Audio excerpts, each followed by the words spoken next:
अग्निपथ योजना के बाद से नेपाली यूथ भारतीय सेना से हुए दूर। नेपाल सरकार ने लगाई रोक, भारत से की जा रही बदलाव की उम्मीद।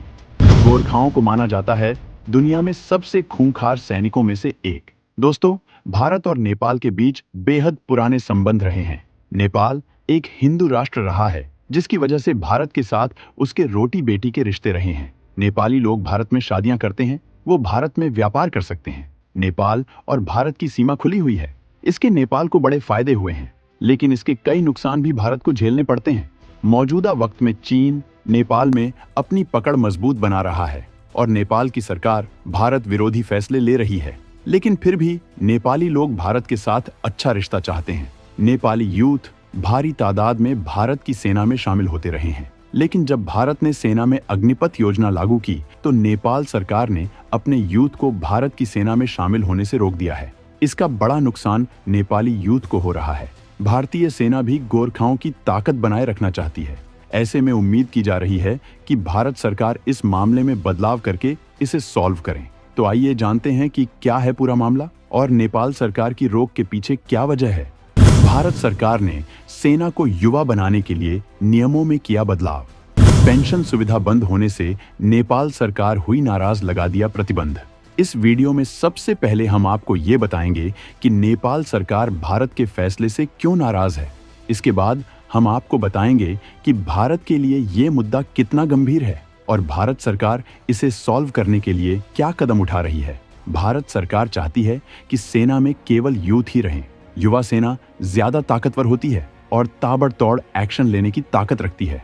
इसके अलावा भारत के इस फैसले से भारत के ज्यादातर लोगों को सेना में शामिल होने का मौका मिलेगा और उनमें देशभक्ति का जज्बा जगेगा। कोई भी सेना का विरोध नहीं करेगा और सेना के खिलाफ काम करने वालों के लिए देश में कोई जगह नहीं होगी। कुछ वक्त पहले तक कश्मीर में भारतीय सेना को भयंकर विरोध झेलना पड़ता था।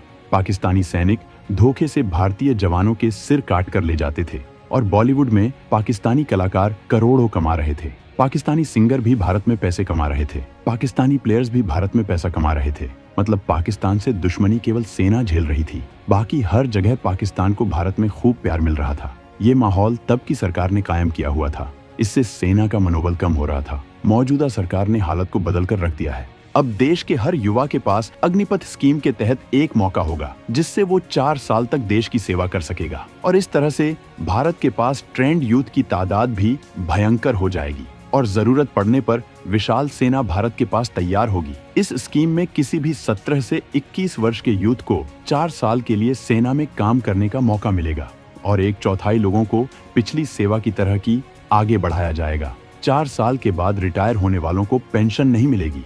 नेपाल सरकार भारत सरकार के इस फैसले से नाराज है और वो चाहती है कि भारत सरकार इस मामले में नेपाली सैनिकों के लिए बदलाव करें। हालांकि नेपाल की सरकार चीन के इशारे पर भी काम कर रही है।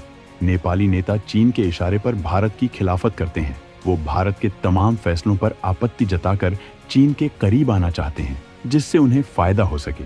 चीन, नेपाल और श्रीलंका जैसे देशों के नेताओं को पैसे खिलाकर भारत का विरोध करवाता है, लेकिन भारत चीन की इन चालों को अपनी मजबूत नीतियों से नाकाम करता रहा है।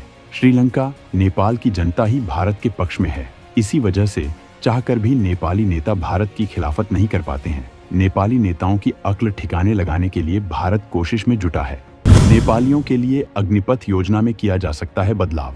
सरकार इस मामले पर कर रही विचार। गोरखाओं का खत्म होगा इंतजार।